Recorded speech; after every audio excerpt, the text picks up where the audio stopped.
Hi, welcome to my channel, The Football Phoenix. This is my second run at this.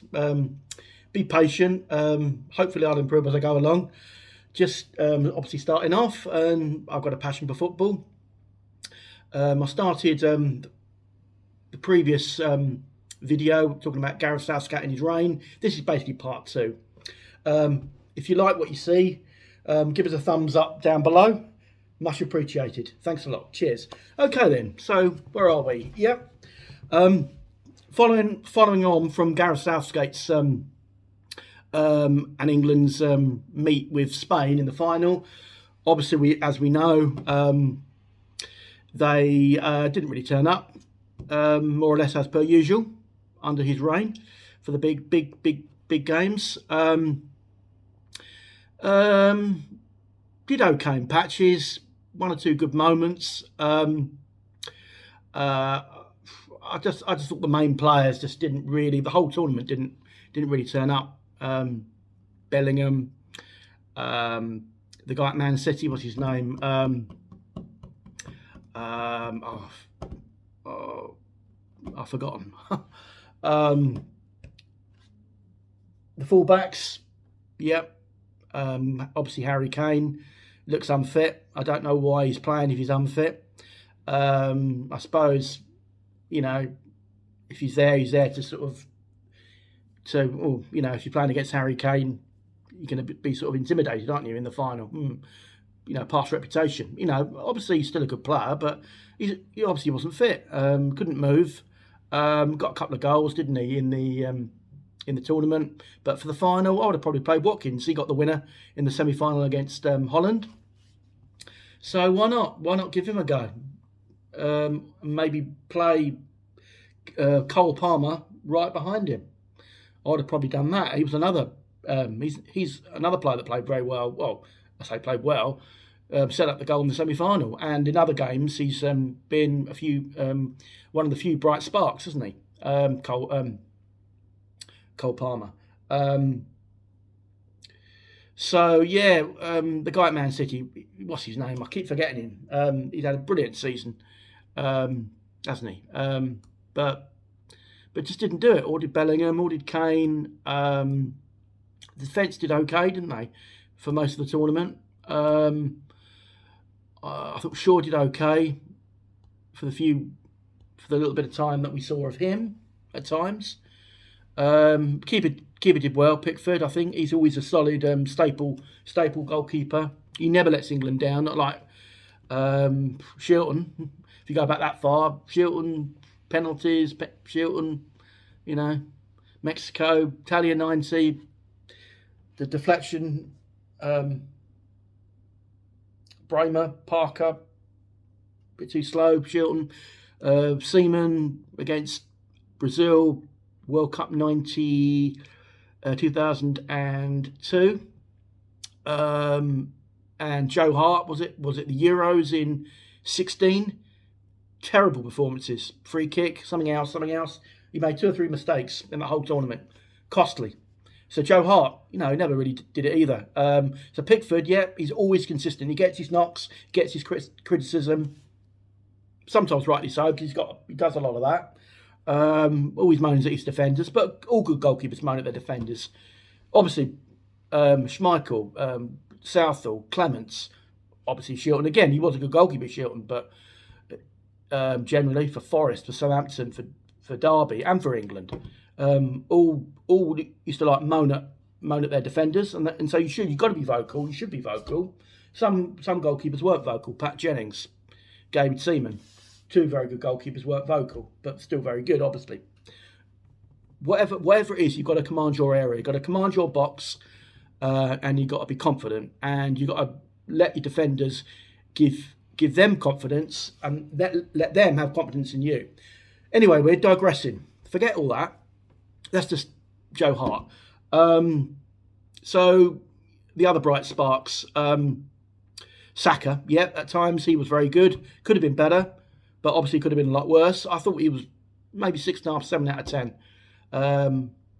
He did okay in the final, Saka, at times. Now to the game. Well, Spain just basically in a very casual way, took command, didn't they? They weren't absolutely amazing, were they? But their key players took command. The two wide players were generally quite quiet, but when they did get the ball, I thought they were a threat, more or less, much more than some of the England players. And they passed it well. They were confident. England backed off. They kept going forward. They kept retaining possession. They sort of toyed with England a little bit. England's fullbacks were pushing forward, and then coming back, and then they didn't know what to do. A bit like against France in the quarterfinals. When was that now? Well, it was last year, wasn't it? In the World Cup in Qatar. France were just basically dictating the game, and England backed off. Certainly after England scored against France. But anyway, that was then. This is now, and generally it's the same old story. I expected more. I mean, we had a very, very, as I've said, we had a very easy route to the final. Some very winnable, likeable games against Slovakia, Slovenia, unless I'm wrong. Who was the first game? Serbia. Denmark gave us a very good game, but again, Denmark, pretty average, really, in the grand scheme of things. Holland team that was so negative, I couldn't believe it. Ronald Koeman, hang your head in shame. For that whole tournament, you're hitting teams on the break, pumping long balls, etc., etc. That's not the Dutch way. That's not the Dutch style. Nah. I wasn't impressed by Holland. And England were far the better team against Holland. Yeah, in the semi-final. Yeah, that was the best game they played. The best 90 minutes against Southgate. Sorry, Southgate's had in his whole tenure. Very, very good. Very good. Command performance from the goalkeeper to the centre forward. Good tactical decisions by Southgate. Okay, you needed to do that. And we got the job done. Watkins' goal, last minute, fantastic finish. Obviously, we've talked about that before in the previous video. But as I say, England, more or less, for the other 4 or 5 games, were very, very average to very poor. 6 games even. And going forward, we expect a lot better. And obviously, the game ended. They scored. Obviously, the game ended. Same old story. They came forward. Fullbacks all over the place. They came forward. Bang, goal, and that was it. England obviously got the equaliser before. Played well for 10 minutes. Stood off, and then obviously, as I say, allowed Spain to score the winner. Same old story. You get used to it since about 1983. But that's another story. Forget reaching finals and semi-finals and quarter-finals. I remember when England didn't even qualify for Euro 88. Euro 84. A penalty against Denmark at Wembley, where Peter Shilton just flopped. Didn't qualify for Euro 84. And then in Euro 88, lost all 3 games under Bobby Robson. Played okay, actually, 2 of them. Republic of Ireland and Holland. The game against USSR, we're already out by the 3rd game against the USSR. And England put a bit of a scratch team together and got stuffed 3-0. Yeah, I remember watching it. Hardly anybody in the stadium because it was dead rubber. And then obviously USA 94 didn't qualify at all under Graham Taylor. Absolutely terrible that was. Graham Taylor didn't have a clue. Didn't know his arse from his elbow. Seriously. Brilliant at Watford, brilliant at Villa, but England all over the place. He tried to be a 3rd, 4th division manager with long ball tactics, with refined players, and then tried to play football. He wasn't either long ball or whatever he was. He was playing Andy Sinton, Carlton Palmer, Jeff Thomas. He was playing players out of position, Keith Curlett was wing back. Martin Keown in here. God knows what he was doing. And I just wasn't impressed. And I don't think the players were impressed either. But in '94, obviously, the documentary, the dreaded documentary, Do I Not Like That? Impossible Job, I think what it was called, Channel 4 years ago, 93. 94. The players were laughing and sniggering, and they didn't help the cause, did they? Merson and Wright and Carlton Palmy was laughing and sniggering, and Gascoigne, belching and burping, and okay, he wasn't perhaps doing that, but he was pissing around, wasn't he? Wasn't taking it seriously, in the press conferences, whispering and laughing and looking. If you look at the documentary, their attitude stank, but then the manager's got a lead from the front, hasn't he? And in Euro 92, they were dreadful. Euro 92, okay, they qualified, but then a stinking 0-0 against France, a stinking 0-0, as I remember, against Denmark, and then they lost to Sweden, wasn't it? Swedes 2, Turnips 1. David Platt used to get a few goals.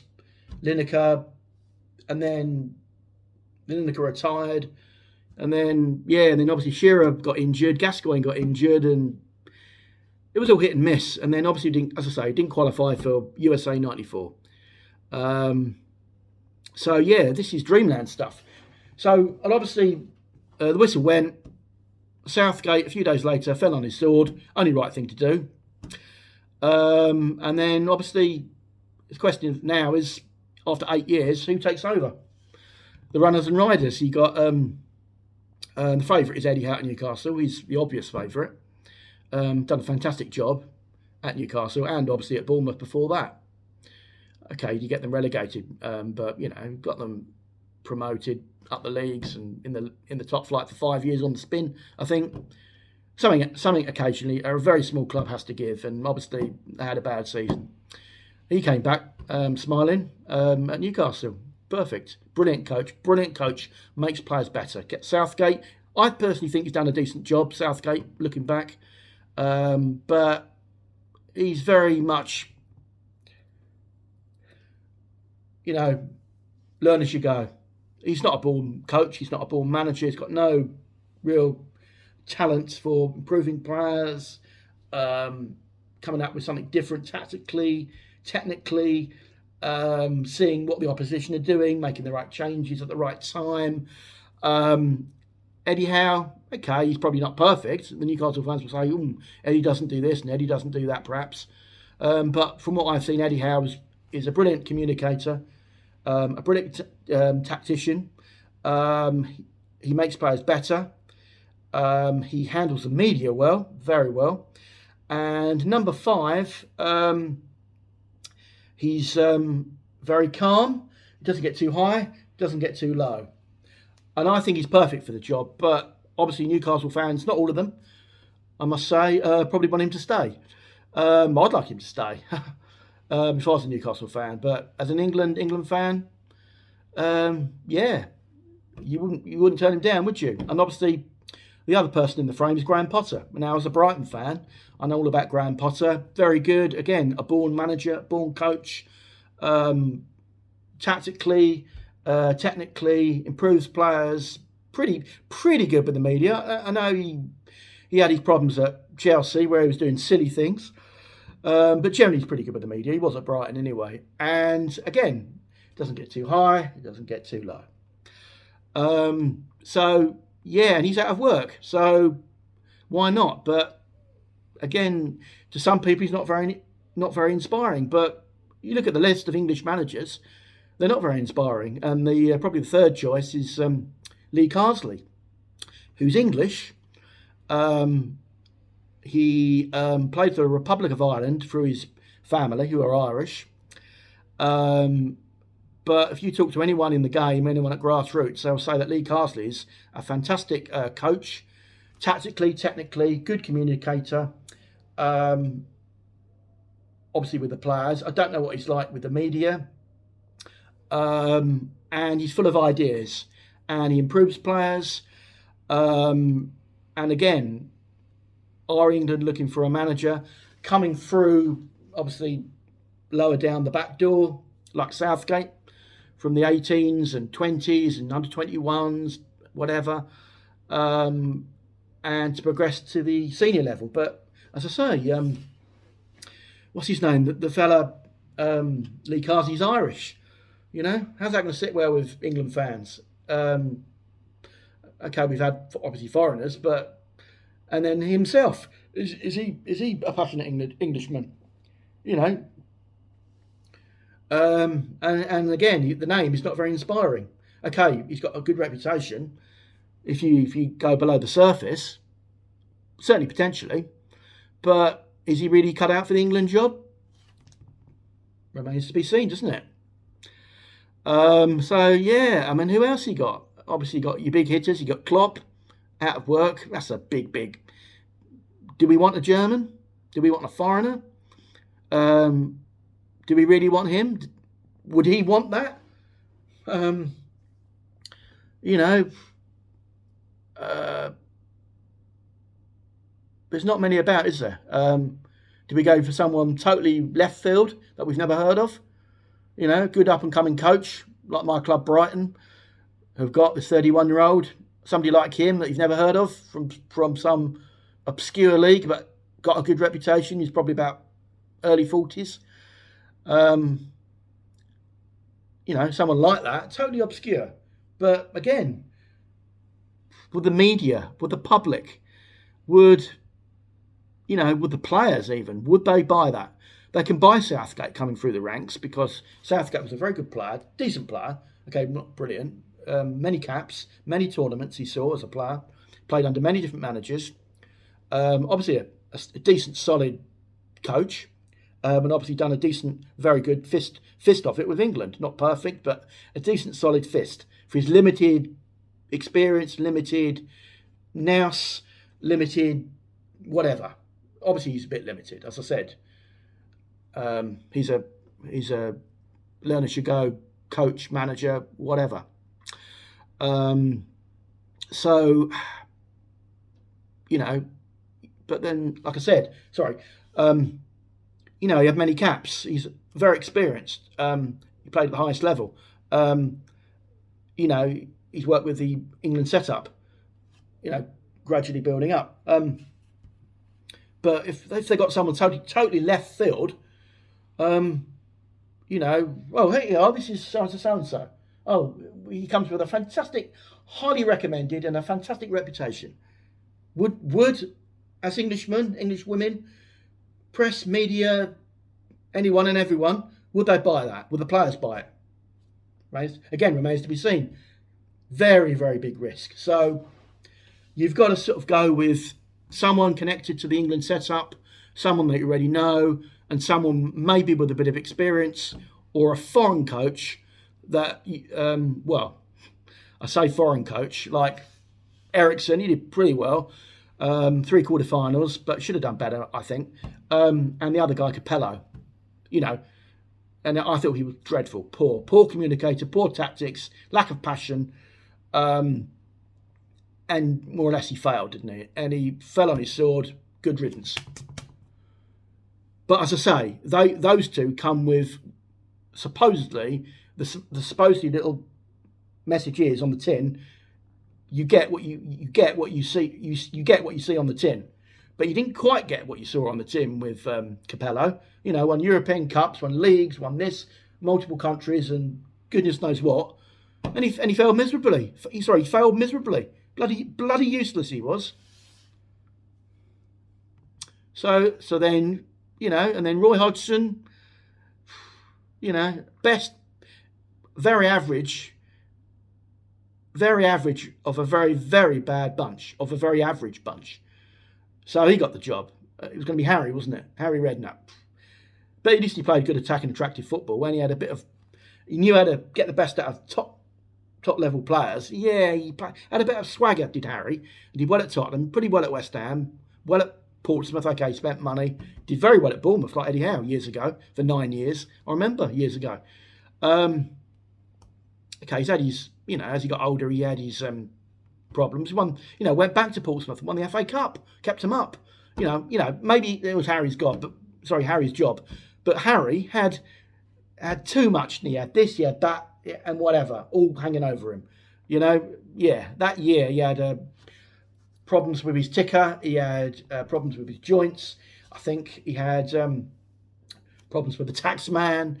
Problems here, problems there. Yeah, he's high maintenance, and the FA swerved him, obviously. And you get someone like Roy, hello, good old Roy, Blazer, proud Englishman, whatever, and he'll do a solid middle of the road job, I think, and he kind of generally did that.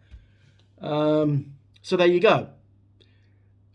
You kind of want solid and middle of the road, but with tactical nous, a bit of charisma, someone calm, but someone passionate.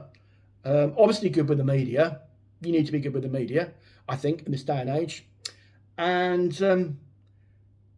you've got to have a talent for getting more or less people on your side. So you've got to have all those things.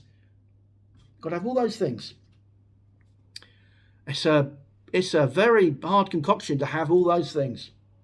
You might get one, you might get another, you might get two, you might get three,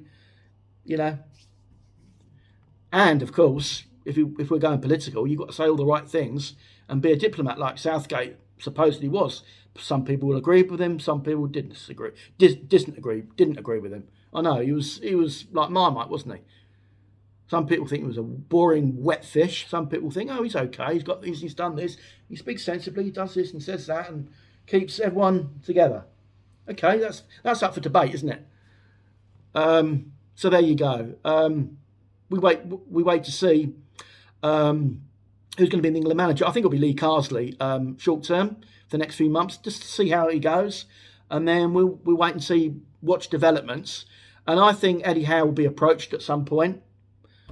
Graham Potter, I think, will be approached at some point. They'll all be approached, and maybe someone we've never heard of will be approached. So we'll wait and see.